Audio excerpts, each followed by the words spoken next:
ശ്രീദേവി മരിച്ചപ്പോൾ അവളുടെ സിനിമാ ജീവിതം അവസാനിച്ചില്ല. 2018 ദേശീയ ചലച്ചിത്ര പുരസ്കാര പ്രഖ്യാപനത്തിൽ മോം എന്ന ചിത്രത്തിലെ അഭിനയത്തിന് മികച്ച നടിക്കുള്ള പുരസ്കാരം ശ്രീദേവിക്ക് മരണാനന്തരമായി ലഭിച്ചു.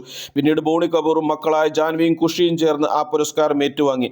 ചിന്തിച്ചു നോക്കൂ, ഒരു അമ്മയുടെ അവസാന സിനിമ, അവളുടെ മരണത്തിന് ശേഷം ലഭിച്ച രാജ്യത്തിന്റെ ഏറ്റവും വലിയ അഭിനയ ബഹുമതികളിലൊന്ന്, അത് ഏറ്റുവാങ്ങുന്നത് അവളുടെ ഭർത്താവും 2 പെൺമക്കളും. അവിടെ ശ്രീദേവി ഉണ്ടായിരുന്നില്ല, പക്ഷെ അവളുടെ പേര് അവിടെ ഉണ്ടായിരുന്നു. ശ്രീദേവി ആരായിരുന്നു? ഒരു ബാലതാരം, അതെ. ഒരു മലയാള നടി, അതെ. ഒരു തമിഴ് നായിക, അതെ. ഒരു തെലുങ്ക് സൂപ്പർ സ്റ്റാർ, അതും ഒരു ബോളിവുഡ് രാജ്ഞി, തീർച്ചയായും. പക്ഷെ അതിനേക്കാൾ വലുതായിരുന്നു ശ്രീദേവി. പുരുഷ താരങ്ങൾ ആധിപത്യം പുലർത്തിയിരുന്ന ഒരു സിനിമാ വ്യവസ്ഥയിൽ സ്വന്തം പേരിൽ സിനിമ വിജയിപ്പിച്ച വനിത.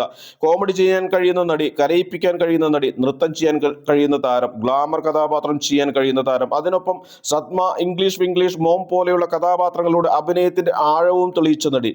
ഒരു പെൺകുട്ടി 4-ാം വയസ്സിൽ ക്യാമറയ്ക്ക് മുന്നിലെത്തി, ബാല്യം സിനിമയ്ക്ക് നൽകി. 13-ാം വയസ്സിൽ നായികയായി, മലയാളത്തിൽ പുരസ്കാരങ്ങൾ നേടി, തമിഴിലും തെലുങ്കിലും തന്റെ സ്ഥാനം ഉറപ്പിച്ചു. പിന്നീട് ബോളിവുഡിലേക്ക് കടന്നു. അവിടെ നായകന്മാരുടെ നിഴലിൽ നിൽക്കാതെ സ്വന്തം നിഴലിൽ ജീവിച്ചു. ശ്രീദേവി ഒരു കാലഘട്ടത്തിന്റെ പേര് മാത്രമല്ല, ഒരു കാലഘട്ടം തന്നെയായിരുന്നു. അവളുടെ മരണത്തെക്കുറിച്ച് ചോദ്യങ്ങൾ ഉയർന്നു, ഊഹാപോഹങ്ങൾ പ്രചരിച്ചു. പക്ഷേ ഔദ്യോഗിക അന്വേഷണത്തിന്റെ നിഗമനം അപകട മരണം. എന്നിരുന്നാലും 2018 ഫെബ്രുവരി 24 അവസാനിച്ചത് ശ്രീദേവിയുടെ ജീവിതം മാത്രമാണ്. ശ്രീദേവി എന്ന താരത്തിന്റെ കഥ അവസാനിച്ചിട്ടില്ല. കാരണം ഇന്നും മിസ്റ്റർ ഇന്ത്യയിലെ ആ ചിരിയിലും, ചാന്ദിനിയിലെ ആ സൗന്ദര്യത്തിലും, ചാൽബാസിലെ ആ തമാശയിലും, സത്മയിലെ ആ വേദനയിലും, ഇംഗ്ലീഷ് വിംഗ്ലീഷിന്റെ ആ ആത്മാഭിമാനത്തിലും, മോമിലെ ആ മാതൃത്വത്തിലും ശ്രീദേവി ജീവിച്ചുകൊണ്ടേയിരിക്കുന്നു. ഈ എപ്പിസോഡ് നിങ്ങൾക്ക് ഇഷ്ടമായെങ്കിൽ ലൈക്ക് ചെയ്യാനും ഷെയർ ചെയ്യാനും മടിക്കരുത്.